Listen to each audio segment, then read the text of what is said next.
Debajo de la realidad de todos los días, hay un mundo imponente, donde gran parte de lo que percibimos del universo está mal. El físico y autor de bestsellers, Brian Greene, lo lleva a un viaje que dobla las reglas de la experiencia humana. ¿Por qué nunca vemos los hechos desarrollarse en el orden inverso? Según las leyes de la física, esto puede suceder. Más allá del cosmos. Un salto cuántico. Durante miles de años, hemos intentado descifrar los misterios del funcionamiento del universo. Y nos ha ido bastante bien. Pensamos una serie de leyes que describen un movimiento claro y certero de galaxias, estrellas y planetas. Pero ahora sabemos que a un nivel fundamental, las cosas son mucho más borrosas, porque descubrimos una serie de leyes revolucionarias que transformaron por completo nuestra imagen del universo. Desde el espacio exterior hasta el corazón de Nueva York y hasta el reino microscópico, nuestra visión del mundo ha cambiado gracias a estas extrañas y misteriosas leyes que están redefiniendo nuestra comprensión de la realidad. Son las leyes de la mecánica cuántica.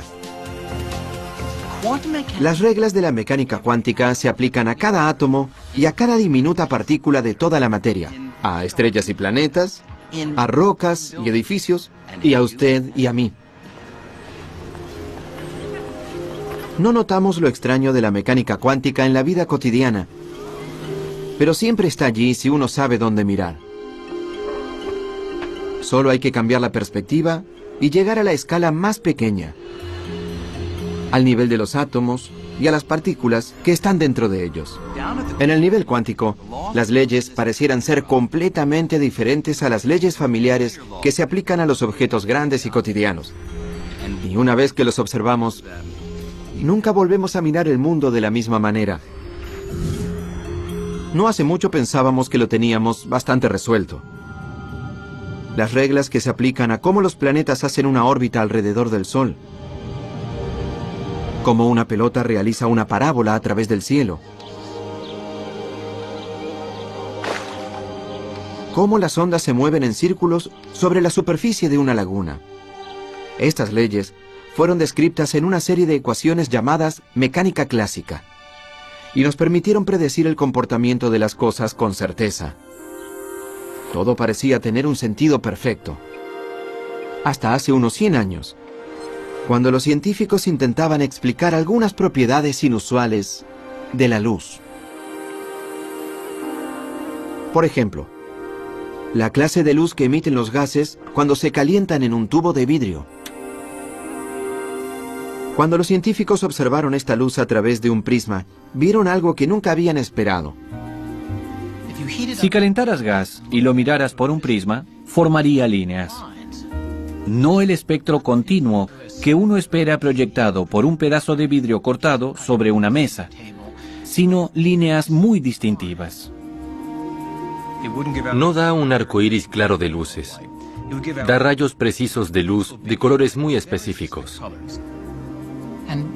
Y era una especie de misterio. ¿Cómo comprender lo que pasaba? Una explicación de algunas misteriosas líneas de color llegarían de la mano de una serie de científicos radicales que al comienzo del siglo XX lidiaban con la naturaleza fundamental del mundo físico. Y algunas de las ideas más sorprendentes llegaron de la mente de Niels Bohr, un físico al que le encantaba discutir nuevas ideas jugando al ping-pong. Bohr estaba convencido de que la respuesta al misterio estaba en el corazón de la materia, en la estructura del átomo. Le pareció que los átomos se asemejaban a un sistema solar diminuto, donde partículas incluso más diminutas, llamadas electrones, orbitaban alrededor de un núcleo, del mismo modo en que los planetas orbitan alrededor del Sol. Pero Bohr propuso que, a diferencia del sistema solar, los electrones no podían moverse en cualquier órbita.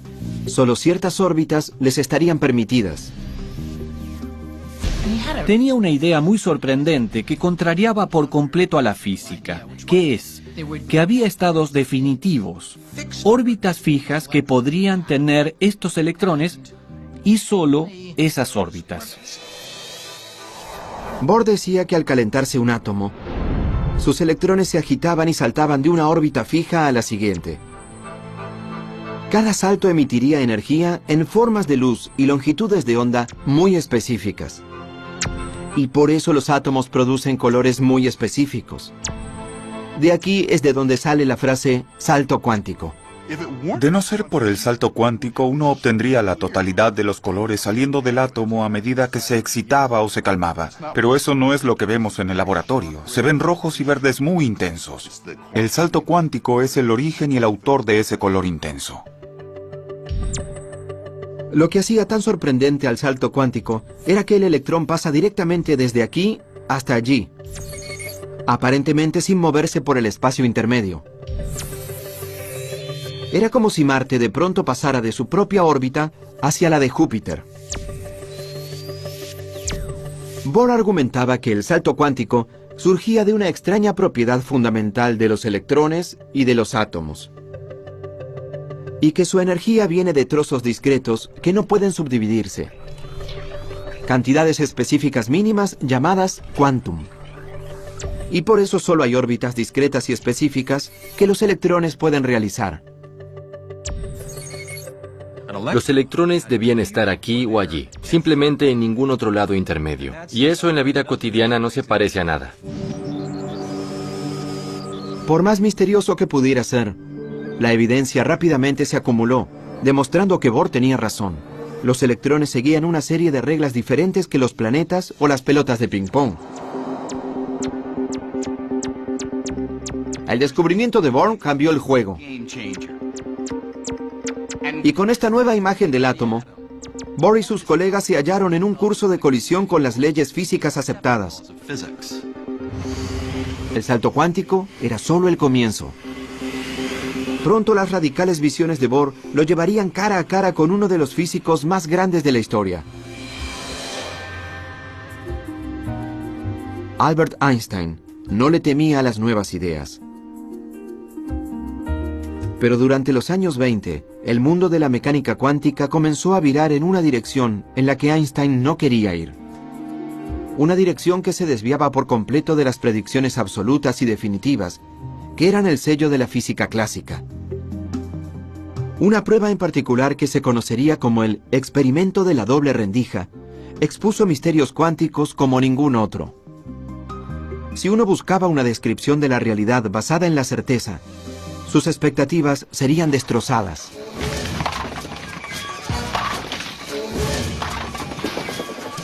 Podemos obtener una imagen bastante clara de este experimento y de cómo altera dramáticamente nuestra imagen de la realidad, realizando un experimento similar. No a la escala de las partículas diminutas, sino a la escala de objetos más comunes, como encontraríamos aquí, en un salón de bolos. Pero primero, debo hacerle un par de ajustes a la pista.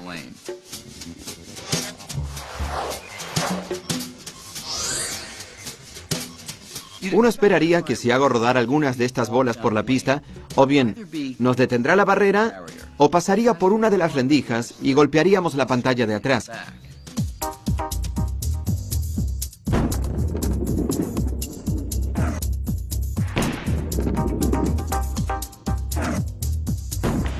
Y de hecho eso es lo que sucede. Las bolas que la atraviesan siempre golpean la pantalla directamente detrás, ya sea de la rendija izquierda o de la derecha. El experimento de la doble rendija era bastante parecido a este, solo que en lugar de bolas de boliche se usan electrones que son miles de millones de veces más pequeños. Pueden imaginárselos así.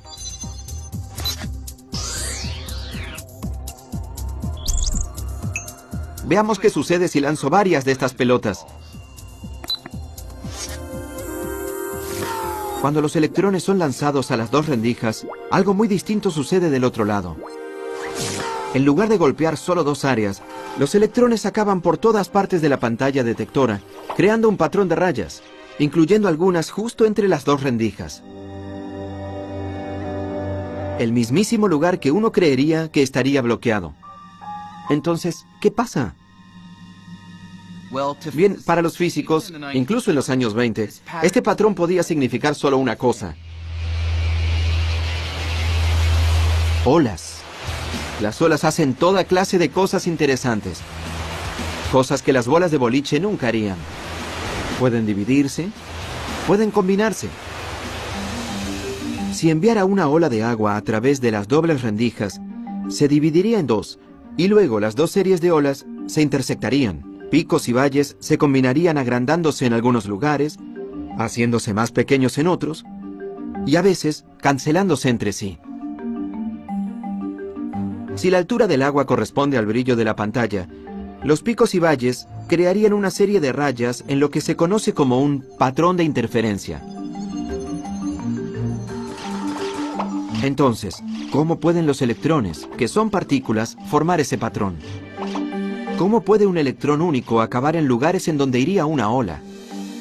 Las partículas son partículas, las olas son olas. ¿Cómo puede una partícula ser una ola? A menos que te resignes a la idea de que es una partícula y pienses, esto que yo pensaba que era una partícula en realidad era una ola. Una ola en un océano no es una partícula. El océano está hecho de partículas. Las olas del océano no son partículas. Y las rocas no son olas.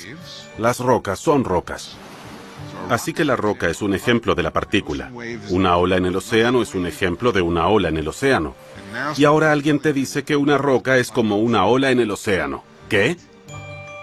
En los años 20, cuando se realizó por primera vez una versión de este experimento, los científicos luchaban por entender el comportamiento de la ola. Finalmente, un físico llamado Max Born tuvo una idea nueva y revolucionaria de lo que describía la ecuación de la ola. Born dijo que la ola no es un electrón en movimiento, ni ninguna otra cosa que se hubiera encontrado previamente en la ciencia. En su lugar, declaró que es algo muy peculiar, una ola de probabilidad. Esto es, que Born argumentaba que el tamaño de la ola en cualquier lugar provoca la probabilidad de que el electrón se halle allí. Donde la ola es grande, allí encontraremos el electrón. Es donde es más probable que esté el electrón. Y eso es muy extraño, ¿no? El electrón solo parece ser un revoltijo de posibilidades.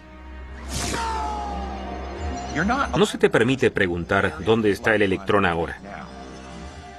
Se te permite preguntar, si busco al electrón en esta parte en particular del espacio, ¿cuál es la probabilidad de que lo encuentre allí?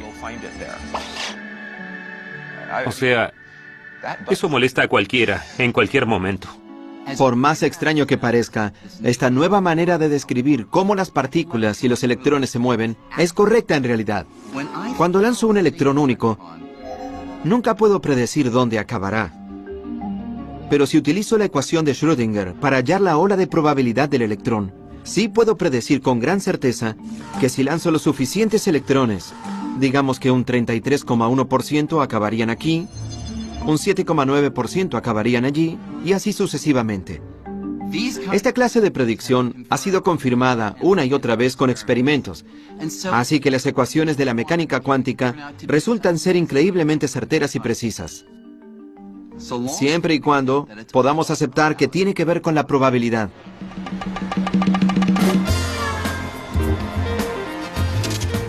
Si creen que la probabilidad quiere decir que están reducidos a adivinar, los casinos de Las Vegas están listos para probar que se equivocan.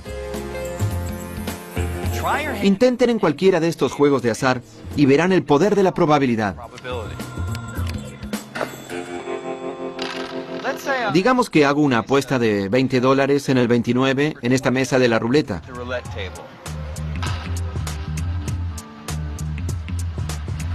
La casa no sabe si ganaré en esta ronda, la siguiente o la siguiente. 1. Pero sí conoce la probabilidad de que gane. Y en este juego es de 1 en 38. 21.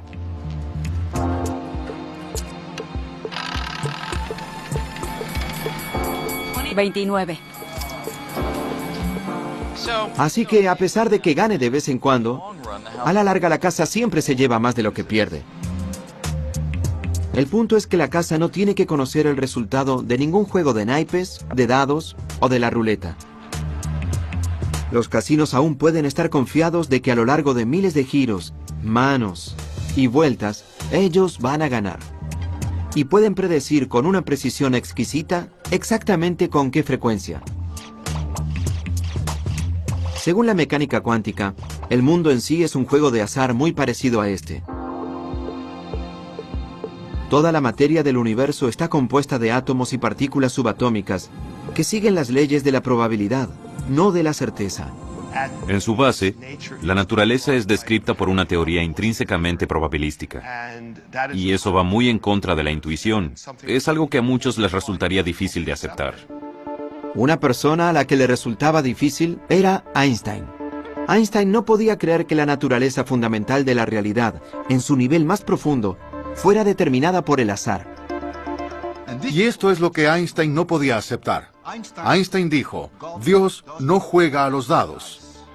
No le gustaba la idea de que no pudiéramos decir con certeza que sucede esto o aquello. Pero muchos otros físicos no estaban tan desalentados por la probabilidad, porque las ecuaciones de la mecánica cuántica les daban el poder de predecir el comportamiento de grupos de átomos y partículas pequeñas con una precisión asombrosa. Antes de lo esperado, ese poder conduciría a algunas grandes invenciones. Láseres, transistores, circuitos integrados, el campo entero de la electrónica. A pesar de todos estos triunfos, la mecánica cuántica sigue siendo profundamente misteriosa. Hace que todo esto funcione, pero aún no respondimos preguntas básicas formuladas por Albert Einstein en los años 20 y 30. Preguntas con respecto a la probabilidad y a la medida, el acto de la observación. Para Niels Bohr, la medición lo cambia todo. Creía que antes de medir u observar una partícula, sus características eran inciertas. Por ejemplo, un electrón en el experimento de la doble rendija. Antes de que el detector de atrás pueda señalar su ubicación, podría estar casi en cualquier lado con un rango enorme de posibilidades. Hasta el momento en que lo observas. Y solo en ese momento desaparecerá la incertidumbre de la ubicación. Según el enfoque de Bohr de la mecánica cuántica, cuando se mide una partícula, el acto de la medida obliga a la partícula a renunciar a todos los otros lugares posibles donde podría haber estado y selecciona una ubicación definitiva donde encontrarla. El acto de la medida es lo que obliga a las partículas a tomar esa decisión. Niels Bohr aceptó que la naturaleza de la realidad era intrínsecamente borrosa, pero Einstein no. Él creía en la certeza no solo cuando algo se mide o se observa, sino todo el tiempo. Como dijo Einstein, a mí me gusta pensar que la luna está allí, incluso cuando no la estoy mirando. Eso era lo que tanto le molestaba a Einstein. ¿Pensamos que la realidad del universo descansa en si abrimos los ojos o no? Es estrafalario. Einstein estaba convencido de que algo le faltaba a la teoría cuántica. Algo que describiría todos los rasgos detallados de las partículas, como sus ubicaciones, incluso cuando no las miráramos. Pero en ese momento, pocos físicos compartieron su preocupación. Y Einstein consideraba que era abandonar el trabajo del físico. No era una física mala, estaba incompleto. Esa es la abstención de Einstein. La mecánica cuántica no es incorrecta hasta donde se sabe, pero está incompleta. No captura todas las cosas que pueden observarse o predecirse con certeza. A pesar de los argumentos de Einstein, Niels Bohr se mantuvo firme. Cuando Einstein repitió que Dios no juega a los dados, Bohr le respondió: deja de decirle a Dios qué hacer. Pero en 1935, Einstein pensó haber hallado finalmente el talón de Aquiles de la mecánica cuántica. Algo tan extraño, tan contrario a las concepciones lógicas del universo, que pensó que tenía la clave para probar que la teoría estaba incompleta. Se llama entrelazamiento. La más estrafalaria, la más absurda, la más loca, la más ridícula predicción que hace la mecánica cuántica es el entrelazamiento. El entrelazamiento es una predicción teórica que viene de las ecuaciones de la mecánica cuántica. Dos partículas pueden entrelazarse si están cerca, y sus propiedades se vinculan. Notablemente, la mecánica cuántica dice que, incluso si estas partículas se separaran y fueran enviadas en direcciones opuestas, pueden permanecer entrelazadas, inextricablemente conectadas. Para comprender lo profundamente extraño que es esto, consideremos una propiedad de los electrones llamada spin. A diferencia de la peonza, el spin de un electrón, al igual que otras cualidades del electrón, por lo general es borrosa e incierta hasta el momento en que se mide.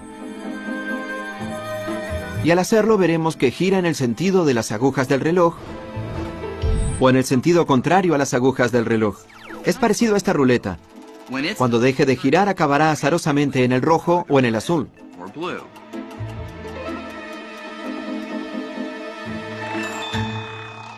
Ahora imaginen una segunda ruleta. Si estas dos ruletas se comportan como dos electrones entrelazados, entonces, cada vez que uno acabe en el rojo, está garantizado que el otro acabará en el azul.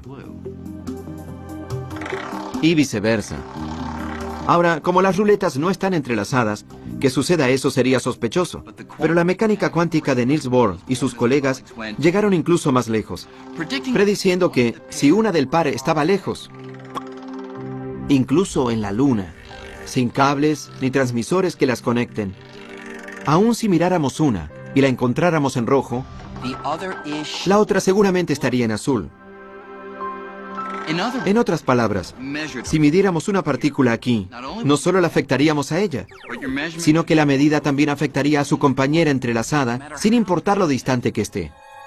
Para Einstein, esta clase de conexión rara y de alto rango entre ruletas que giran o partículas era tan absurda que la llamó fantasmagórica. Acción fantasmal a distancia.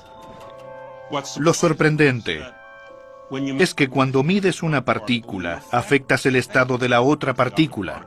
Cambias su estado. No hay fuerzas o poleas ni cables de teléfono. No hay nada que las conecte. ¿Cómo puede ser que mi acción aquí se relacione con lo que sucede allí? Así que no hay modo en la que puedan comunicarse entre sí. Así que es completamente estrafalario. Y es algo de lo que Einstein se dio cuenta en 1935. Einstein no podía aceptar que el entrelazamiento funcionara de esta manera, convenciéndose de que solo la matemática era rara, no la realidad. Aceptaba que las partículas entrelazadas pudieran existir, pero pensaba que había una explicación más sencilla de por qué estaban vinculadas que no involucrara una conexión misteriosa a larga distancia. En su lugar insistía en que las partículas entrelazadas eran más parecidas a un par de guantes. Imaginen que alguien separa los dos guantes poniendo a cada uno en una maleta. Luego, esa persona me entrega una de esas maletas y envía la otra maleta a la Antártida.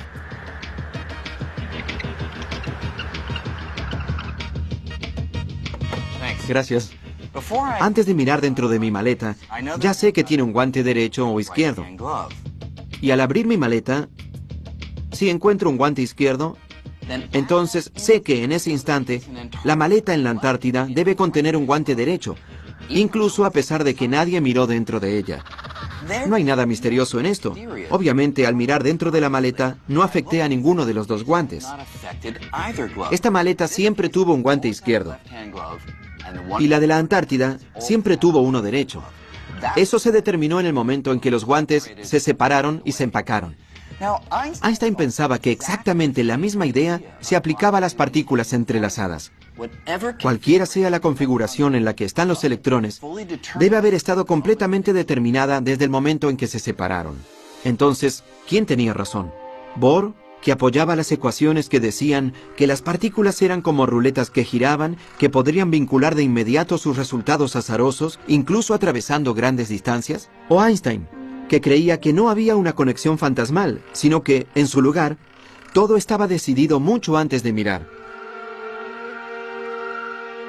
El gran desafío era resolver quién tenía razón, si Bohr o Einstein. Einstein dice que una partícula tiene un spin definitivo antes de medirlo. ¿Cómo se verifica?, se le dice a Einstein. Dice, pues mídalo y encontrará el spin definitivo. Bohr diría, pero es el acto de medirlo lo que hizo que el spin tenga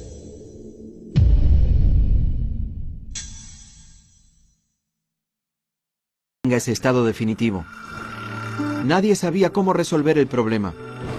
Toda la cuestión acabó considerándose filosofía, no ciencia.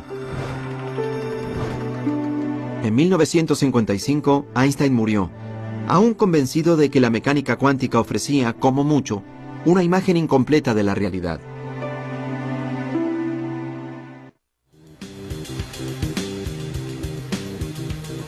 En 1967, en la Universidad de Columbia, la misión de Einstein de desafiar a la mecánica cuántica fue asumida por un recluta insólito. John Clauser estaba a punto de graduarse como doctor en astrofísica. Lo único que se le interponía era su calificación en mecánica cuántica. Cuando aún estaba estudiando, por más que lo intentara, no podía comprender la mecánica cuántica.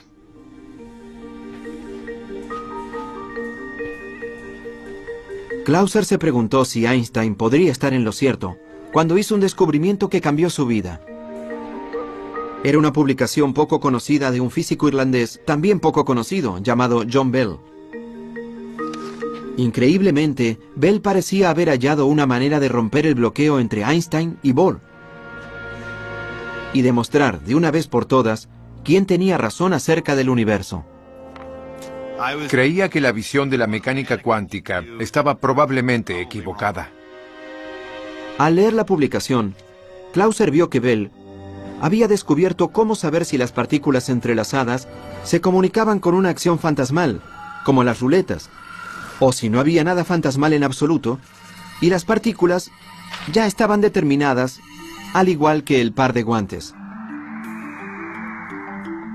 Con una astuta matemática, Bell demostraba que si la acción fantasmal no funcionaba, la mecánica cuántica no estaba para nada incompleta, como pensaba Einstein. Estaba mal. Llegué a esta conclusión. Dios mío, este es uno de los resultados más profundos que haya visto. Bell era teórico, pero su publicación demostraba que la cuestión podría ser comprobada construyendo una máquina que creara y comparara muchos pares de partículas entrelazadas. Bell convirtió la pregunta en una cuestión experimental. No se trataría solo de filosofía o de intercambiar papeles. Y el experimento que imaginó podía realizarse. Realmente se podía armar un experimento real para forzar la situación. Clauser se lanzó a construir una máquina que finalmente saldara el debate. Yo era solo un estudiante. Me resultaba asombroso. Siempre está la sutil posibilidad de que encuentres un resultado que sacuda al mundo.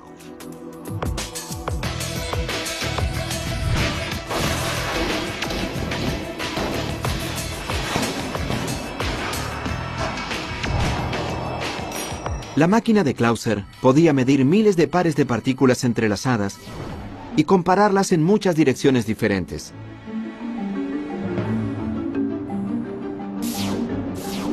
A medida que los resultados comenzaron a llegar, Clauser se sorprendió y no se alegró. No dejaba de preguntarme qué hice mal, qué errores cometía en esto. Clauser repitió su experimento, y pronto el físico francés Alain Aspect desarrolló pruebas incluso más sofisticadas. Una de ellas iba al corazón del debate entre Einstein y Bohr. En la prueba de Aspect, el único modo en que medir una de las partículas pudiera influir directamente a la otra sería que una señal viajara entre ellas más rápido que la velocidad de la luz, algo que el mismísimo Einstein había demostrado como imposible. La única explicación que quedaba era la acción fantasmal, así que el experimento de Aspect borró virtualmente toda duda.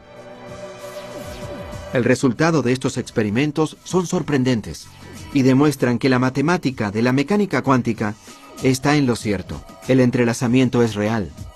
Las partículas cuánticas pueden vincularse a través del espacio. Medir una cosa, de hecho, puede afectar instantáneamente a su compañero distante, como si el espacio que los distanciara ni siquiera existiese. Lo único que Einstein consideraba imposible, la acción fantasmal a distancia, realmente sucede. Una vez más estaba muy triste por no haber descartado a la mecánica cuántica, porque aún hasta el día de hoy me cuesta mucho comprenderla.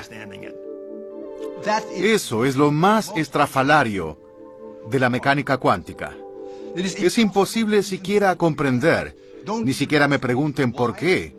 No me pregunten, aunque lo harán, cómo funciona, porque es una pregunta ilegal. Solo podemos decir que aparentemente esa es la manera en que funciona el mundo. Así que, si aceptamos que el mundo realmente funciona de esta extraña manera, ¿podríamos aprovechar la acción fantasmal a distancia del entrelazamiento para hacer algo útil? Pues, un sueño ha sido, de algún modo, transportar a la gente y las cosas de un lugar al otro sin atravesar el espacio que los separa. En otras palabras, la teletransportación. Teletranspórtame. Energizar. Energizando. En Viaje a las Estrellas, la teletransportación siempre lucía muy conveniente. Parece pura ciencia ficción, pero ¿podría posibilitarlo el entrelazamiento? Extraordinariamente, ya se están haciendo pruebas aquí, en las Islas Canarias, cerca de la costa africana. Hacemos los experimentos aquí en las Islas Canarias porque tienes 2 observatorios. Y después de todo, es un buen ambiente.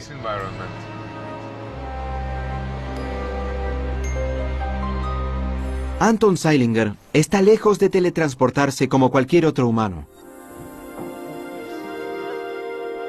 Pero sí intenta usar el entrelazamiento cuántico para teletransportar pequeñas partículas individuales. En este caso, fotones, partículas de luz. Funciona así. Comienza generando un par de fotones entrelazados en el laboratorio de la isla de La Palma. Un fotón entrelazado permanece en La Palma, mientras que el otro es enviado por un telescopio láser a la isla de Tenerife, a 144 kilómetros de distancia. Después, Zeilinger incluye un tercer fotón, el que quiere teletransportar, y hace que interactúe con el fotón entrelazado de La Palma. El equipo estudiará la interacción comparando los estados cuánticos de las 2 partículas. Y esta es la parte increíble. Por la acción fantasmal, el equipo podrá usar esa comparación para transformar al fotón entrelazado en la isla distante en una copia idéntica de ese tercer fotón. Sería como si el tercer fotón se teletransportara a través del mar sin atravesar el espacio entre las islas. Extraemos la información que lleva el original y hacemos un nuevo original allí. Utilizando esta técnica en otros lugares, Zeilinger ha teletransportado con éxito miles de partículas.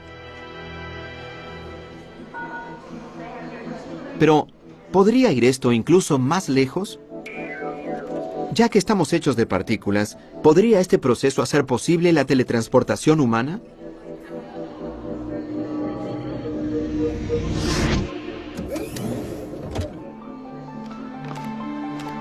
Bienvenida a Nueva York. Digamos que quiero ir a almorzar a París. Pues, en teoría, el entrelazamiento podría algún día hacer que eso sea posible. Esto es lo que necesito. Una cámara de partículas aquí en Nueva York que esté entrelazada con otra cámara de partículas en París.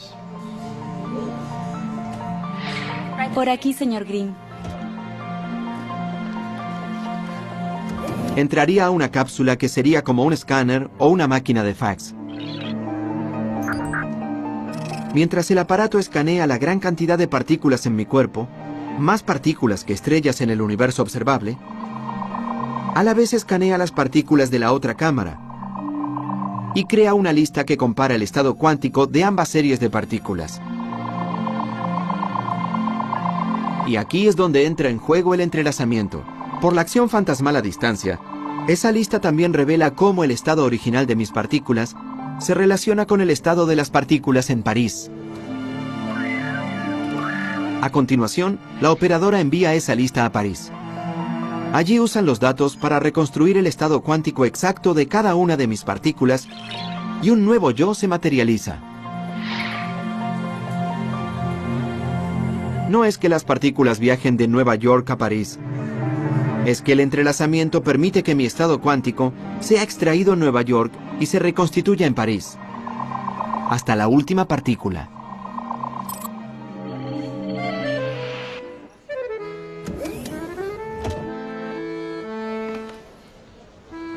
Bonjour, Monsieur Green. Hola. Así que aquí estoy, en París, una réplica exacta de mí mismo.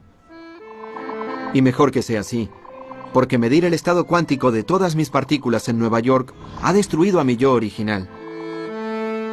En el protocolo de teletransportación cuántica, se requiere que lo que sea transportado sea destruido en el proceso. Y genera algo de angustia, porque supongo que acabaría siendo un conjunto de neutrones, protones y electrones.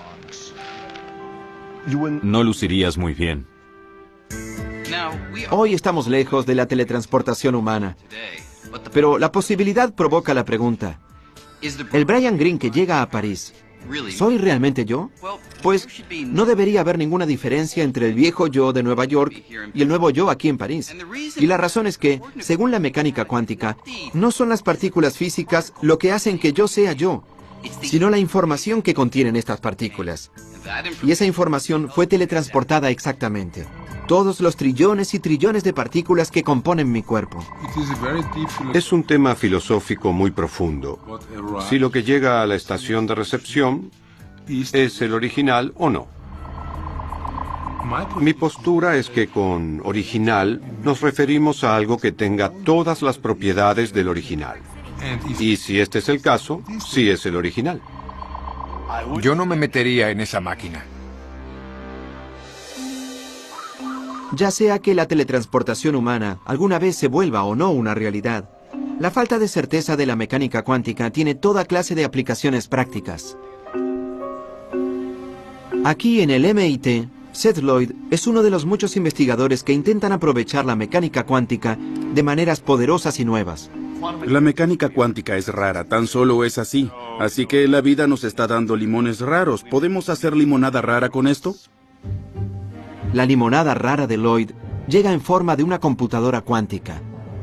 Estas son las entrañas de una computadora cuántica.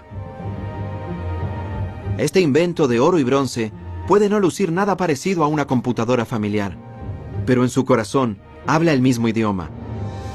Código binario. Un lenguaje de computadora compuesto por ceros y unos llamados bits. El trozo más pequeño de información es un bit. Y lo que hace la computadora es sencillamente reducir la información a sus trozos más pequeños y luego combinarlos muy rápidamente. Esta computadora cuántica habla en bits, pero a diferencia de un bit convencional, que en cualquier momento puede ser un 0 o un 1, un bit cuántico es mucho más flexible. Algo aquí puede ser un bit. Aquí hay un 0, allí hay un 1. Es un bit de información. Así que si puedes tener algo que esté aquí y allí al mismo tiempo, tendrás un bit cuántico o qubit. Al igual que un electrón puede ser una mezcla borrosa de giros, en el sentido de las agujas del reloj y en el sentido contrario, un bit cuántico puede ser una mezcla borrosa de ceros y unos. Así que un qubit puede hacer varias cosas a la vez. Eso significaría que puedes hacer cómputos de un modo en que nuestros cerebros clásicos no podrían ni soñar. En teoría, los bits cuánticos podrían estar hechos de cualquier cosa que se comporte de un modo cuántico, como un electrón o un átomo. Como los bits cuánticos son tan buenos en hacer varias cosas a la vez, si podemos resolver cómo hacer que los qubits trabajen juntos para resolver el problema, nuestro poder para computar podría explotar exponencialmente. Para tener una idea de por qué la computación cuántica sería tan poderosa, imaginen estar atrapados en el medio de un laberinto de setos.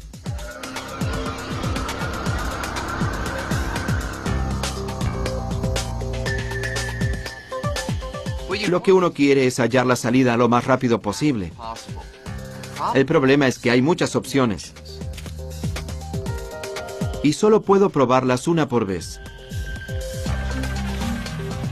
Esto significa que voy a llegar a muchos resultados infructuosos. Iré a muchos callejones sin salidas. Y daré muchas vueltas equivocadas antes de finalmente tener suerte y encontrar la salida. Y así es como resuelven los problemas las computadoras de hoy. Aunque lo hacen muy rápidamente, solo realizan una tarea a la vez. Del mismo modo, yo solo puedo investigar un camino a la vez en el laberinto. Pero si pudiera probar todas las posibilidades a la vez, sería diferente. Y así es como funciona la computación cuántica. Ya que las partículas pueden, de algún modo, estar en varios lugares a la vez, la computadora podría investigar una enorme cantidad de caminos o soluciones a la vez y encontrar la correcta en un parpadeo. Un laberinto como este solo tiene un número limitado de caminos que explorar, así que una computadora convencional podría encontrar la salida bastante rápido. Pero imaginen un problema con millones o miles de millones de variables, como predecir el clima con mucha antelación. Podríamos predecir desastres naturales como terremotos o tornados. Resolver esta clase de problemas ahora sería imposible, porque se necesitaría una computadora ridículamente enorme. Pero una computadora cuántica podría hacer este trabajo con solo algunos cientos de átomos. Así que el cerebro de esa computadora sería más pequeño que un grano de arena. Sin dudas, estamos mejorando cada vez más en aprovechar el poder del mundo cuántico. Y quién sabe a dónde podría llevarnos. Pero no podemos olvidar que en el corazón de esta teoría que nos ha dado tanto, sigue habiendo un enorme agujero. Todo lo raro del nivel cuántico, a la escala de átomos y partículas, ¿a dónde se dirige? ¿Por qué las cosas en el mundo cuántico pueden permanecer en un estado de incertidumbre, aparentemente estando un poco aquí y un poco allí, mientras que tú y yo, que, después de todo, estamos hechos de átomos y partículas, parecemos estar siempre atascados en un estado único y definitivo? Nosotros siempre estamos o aquí o allí. Niels Bohr no ofrecía una explicación real de por qué toda la rareza del mundo cuántico pareciera desaparecer a medida que las cosas aumentan de tamaño. Por más poderosa y precisa que la mecánica cuántica ha probado ser, los científicos siguen luchando para resolver esto. Algunos creen que falta un detalle en las ecuaciones de la mecánica cuántica. Así que, a pesar de que hay múltiples posibilidades en el mundo de lo diminuto, los detalles que faltan ajustarían los números en nuestro ascenso de átomos a objetos en el mundo grande para que se haga claro que todas, excepto una de esas posibilidades, desaparezcan y den un único y certero resultado. Otros físicos creen que todas las otras posibilidades que existen en el mundo cuántico no desaparecen nunca. En su lugar, cada posibilidad posible sucede. Solo que la mayoría sucede en otros universos, paralelos al nuestro. Es una idea alucinante, pero la realidad podría ir más allá del universo único que vemos todos, y estar constantemente ramificándose, creando nuevos mundos alternativos donde todas las posibilidades se desarrollan. Esta es la frontera de la mecánica cuántica, y nadie sabe a dónde nos llevará. El mismísimo hecho de que nuestra realidad sea más grandiosa, mucho más extraña y misteriosa de lo que pensábamos, es para mí también muy hermosa e imponente. La belleza de la ciencia es que permite aprender cosas que van más allá de tus más grandes sueños. Y la mecánica cuántica es el epítome de eso. Después de aprender mecánica cuántica, nunca vuelves a ser el mismo. Por más extraña que pudiera ser la mecánica cuántica, lo que es claro ahora es que no hay barreras entre los mundos de lo pequeño y de lo grande. En su lugar, estas leyes se aplican en todos lados, y es solo que los rasgos raros son más aparentes cuando las cosas son pequeñas. Así que el descubrimiento de la mecánica cuántica ha revelado una realidad, nuestra realidad, que es tan asombrosa como emocionante, y nos acercó mucho más a entender por completo la tela del cosmos.